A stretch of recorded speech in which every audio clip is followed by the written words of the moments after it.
پڑھتے رہو تم اپنے آقا پر درود، ہے فرشتوں کا وظیفہ الصلاۃ والسلام۔ آج ہمارے حالات یہ ہو گئے کہ قرآن کو ہم نے گھر پر برکت کے لیے لا کے رکھ دیا ہے، قرآن پہ دھول پڑ رہی ہے، ہم سے اتنا تک نہیں ہو رہا کہ ہم اس کو صاف کر دیں۔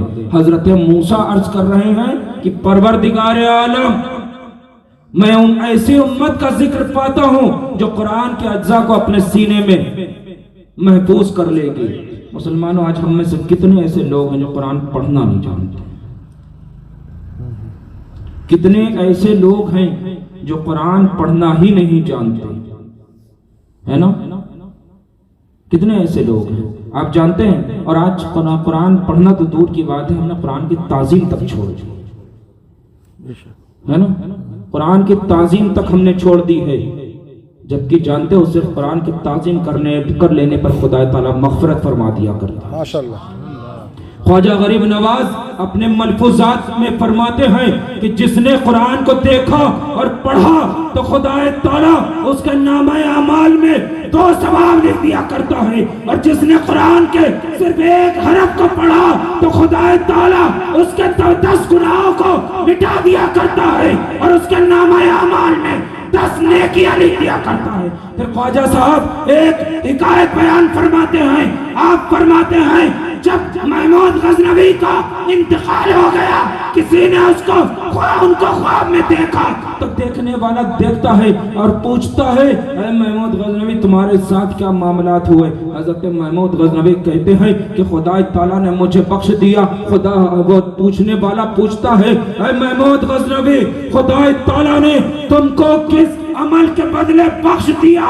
حضرت محمود غزنوی کہتے ہیں، میں ایک روز ایک کے گھر بحیثیت مہمان گیا تھا، میں نے رات میں وہاں قیام کیا، میں رات کو لیٹنے لگا تو میں نے دیکھا کہ وہاں طاق میں ایک قرآن پاک رکھا ہوا تھا۔ میرے دل میں فوراً خیال آیا، اے محمود غزنوی یہاں قرآن پاک رکھا ہوا ہے، یہاں تو کیسے آرام کرے گا، کیوں نہ اس کو دوسری جگہ منتقل کر دیا جائے۔ فوراً خیال آیا، اے محمود غزنوی اپنی آرام کے لیے قرآن کو دوسری جگہ منتقل کر رہا ہے۔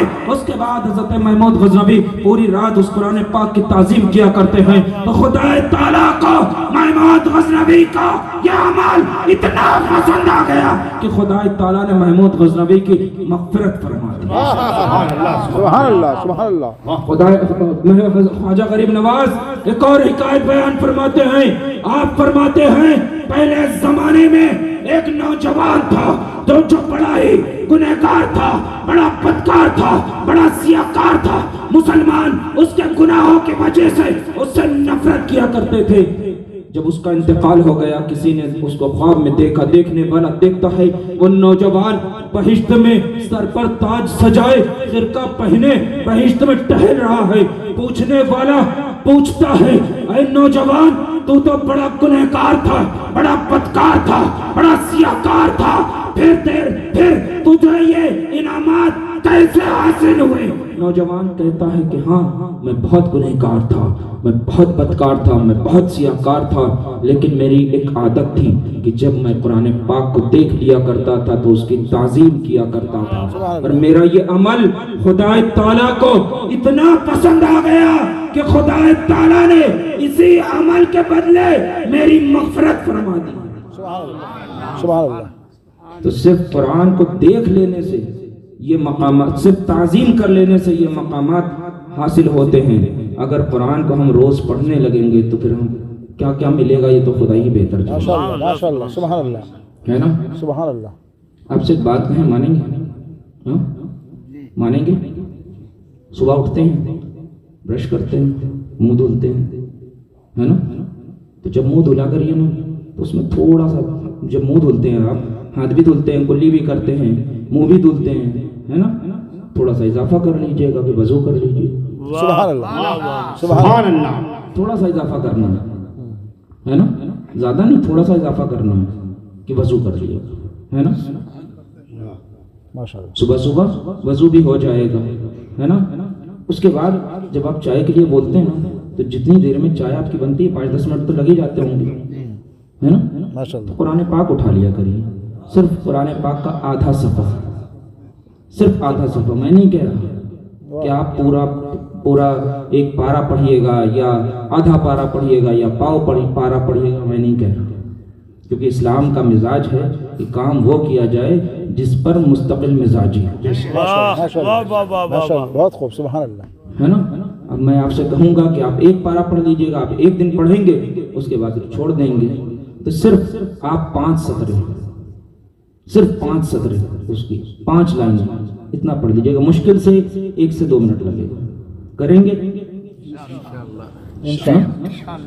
اس کے بعد چائے آ جائے گی، آپ آرام سے چائے پیجئے گا، اور جس کام کے لیے نکلیں گے تو انشاءاللہ یقین کے ساتھ کہتا ہوں کہ اگر قرآن پڑھ کر نکلیں گے تو اس کام میں کامیابی پائیں گے. سبحان اللہ سبحان اللہ ماشاء اللہ اچھا پیغام ہے ماشاء اللہ. ہے نا؟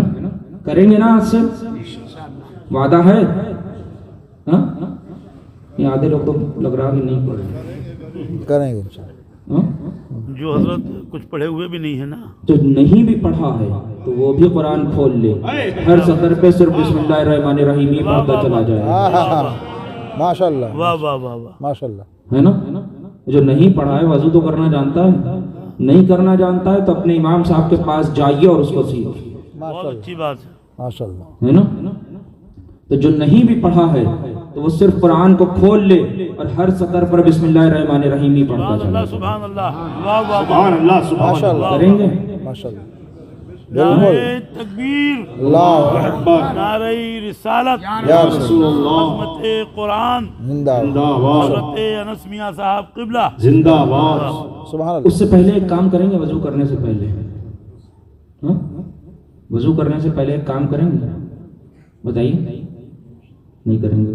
چھوڑیے، نہیں کریں گے کریں گے کہ جب آنکھ کھلے تو سب سے پہلے تو کلمہ طیبہ پڑھیے گا، کیا بات. واہ واہ سبحان اللہ. ہے نا؟ جب جیسے ہی آنکھ کھلے تو سب سے پہلے کلمہ طیبہ پڑھیے گا، اس کے بعد اپنے والدین کو سلام کر لیجئے گا، دل میں خیال کر لیجئے گا ان کے چہرے کو دیکھنا عبادت ہے. سبحان اللہ سبحان اللہ سلام کرنا سنت رسول، صبح ہوگی آنکھ کھلے گی نامہ اعمال میں ایک سنت رسول کا ادا کرنا لکھ دیا جائے گا.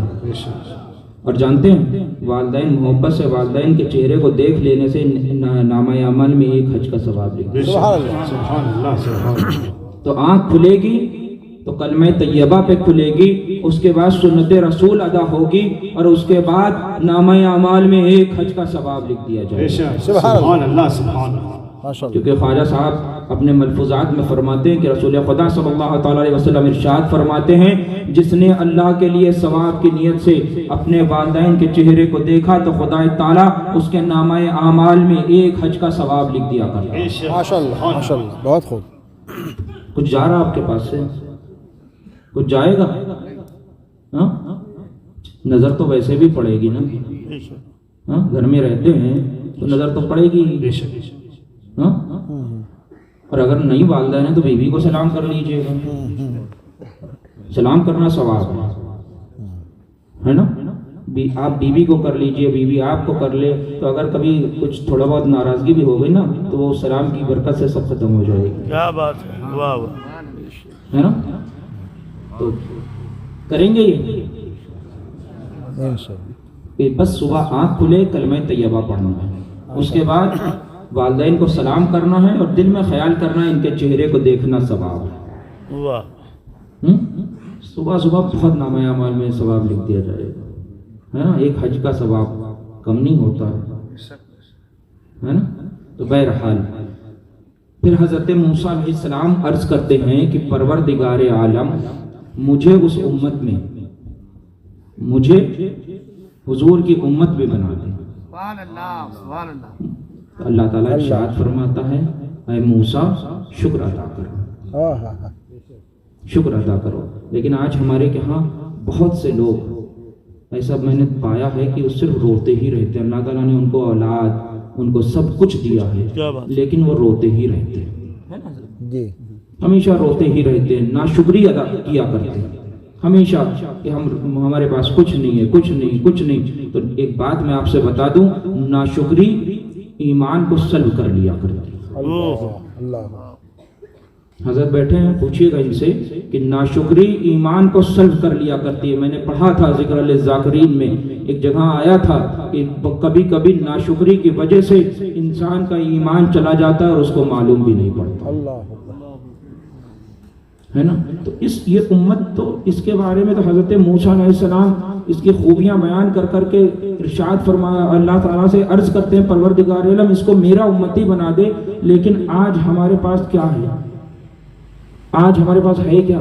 آج نمازوں سے ہم دور ہیں، نیکیوں سے ہم دور ہیں، روزوں سے ہم دور ہیں۔ آج ہمارے بہت سے مسلمان ایسے ہیں کہ رمضان میں روزہ تک نہیں رکھتے، ہے نا۔ نماز سے تو اتنی دور بھاگتے ہیں۔ ابھی یہی کہیں میلہ ٹھیلا لگا ہو تو وہاں میلوں کو کامیاب بنانے کے لیے چلے جاتے ہیں۔ آپ کو ایک بات میں بتاتا ہوں کہ اگر کوئی بھی میلہ کامیاب ہوتا ہے تو اس کے پیچھے مسلمان کا ہاتھ ہوتا ہے۔ ہم اپنے یوپی کے لیے تو تحقیق کے ساتھ کہہ سکتے ہیں، یہاں کے بارے میں اتنا نہیں جانتا ہوں کیونکہ دوسرا اسٹیٹ ہے، لیکن ہمارے یوپی میں تو یہی حال ہے کہ ہر میلے کی کامیابی کے پیچھے مسلمان کا ہاتھ ہے۔ کہ اگر میلہ لگا ہے تو ہر دکان پہ جائیے، وہاں دیکھیے تو 4 مسلمان کھڑے ہوں گے، ہے نا۔ آج ہم نے میلوں کو تو کامیاب بنا دیا اور مسجدوں کو تو ویران کر دیا۔ اللہ آپ جانتے ہیں حضرت امیر المومنین مولائے کائنات مشکل کشا شیر خدا علی المرتضی رضی اللہ تعالیٰ عنہ سے مروی ہے کہ آپ فرماتے ہیں غالباً ایک مرتبہ اللہ کے نبی سید عالم صلی اللہ تعالیٰ علیہ وسلم اپنے صحابہ کے ساتھ مسجد نبوی میں تشریف فرما تھے کہ یہودیوں کا ایک وفد آیا۔ اس نے بڑے خراب انداز میں اللہ کے نبی سید عالم صلی اللہ تعالیٰ علیہ وسلم سے کلام کیا اور عرض کیا کہ اے اللہ کے نبی سید عالم صلی اللہ تعالیٰ علیہ وسلم، اللہ تعالیٰ کے کچھ بھید ہیں، کچھ راز ہیں جس کو اس نے اپنے رسولوں کو یا پھر اپنے کچھ مقرب فرشتوں کو بتایا ہے، اس میں سے بھید نماز ہے۔ تو اللہ کے نبی سید عالم صلی اللہ تعالیٰ علیہ وسلم ارشاد فرماتے ہیں کہ یہ جو فجر ہے، اللہ کے یہ جو ظہر ہے، تو اللہ کے نبی ارشاد فرماتے ہیں کہ جب سورج ڈھلنا شروع کرتا ہے تو اس وقت تمام کائنات کی ہر چیز خدا کی تسبیح بیان کرتی ہے۔ تو اسی لیے ہم کو حکم ہوا کہ ہم اس وقت میں خدا تعالیٰ کی بارگاہ میں سجدہ ریز ہو جائیں، ہم بھی خدا تعالیٰ کی عبادت کریں، ہے نا۔ اور یہ جو اثر ہے تو اس وقت میں حضرت آدم علیہ السلام سے لغزش واقع ہوئی تھی، حضرت آدم علیہ السلام سے لغزش واقع ہوئی تھی۔ تو ہم کو اپنے دل میں خوف الہی پیدا کرنا چاہیے اور مسجد کو دوڑ کے جانا چاہیے کہ ہم اس وقت میں حضرت آدم علیہ السلام سے جو لغزش ہوئی تھی اور پھر خدا تعالیٰ نے ان کی گرفت کی، اس لیے ہم کو خدا تعالیٰ کا خوف اپنے دل میں پیدا کرنا چاہیے اور عصر کی نماز پڑھنا چاہیے۔ اور جو یہ مغرب ہے تو اسی وقت میں حضرت آدم علیہ السلام کی توبہ قبول ہوئی تھی، سبحان اللہ۔ اسی وقت میں حضرت آدم علیہ السلام کی توبہ قبول ہوئی تھی۔ یہ رحمتوں کے نزول کا وقت ہے، تو ہم کو چاہیے کہ ہم مسجد میں جائیں اور خدا کی رحمت سے جو کچھ مانگیں تو خدا تعالیٰ ہم کو عطا فرمائے گا۔ اور یہ جو عشاء ہے تو پہلے کے انبیاء اکرام کی یہ سنت ہے، تو اللہ کے نبی ارشاد فرماتے ہیں ہم کو بھی ان کی سنت کی سعادت عطا کی گئی۔ اور یہ جو فجر ہے تو اللہ کے نبی ارشاد فرماتے ہیں کہ سورج شیطان کے دو سینگوں کے درمیان سے طلوع ہوتا ہے۔ سورج شیطان کی 2 سینگوں کے درمیان سے طلوع ہوتا ہے۔ جب سورج طلوع ہوتا ہے تو اس وقت تمام کافر اس کی پرستش میں لگ جاتے ہیں۔ تو ہم کو حکم ہوا کہ ان کی پرستش سے پہلے ہم یعنی کہ سورج کے طلوع ہونے سے پہلے ہم خدا کی بارگاہ میں سجدہ ریز ہو جائیں۔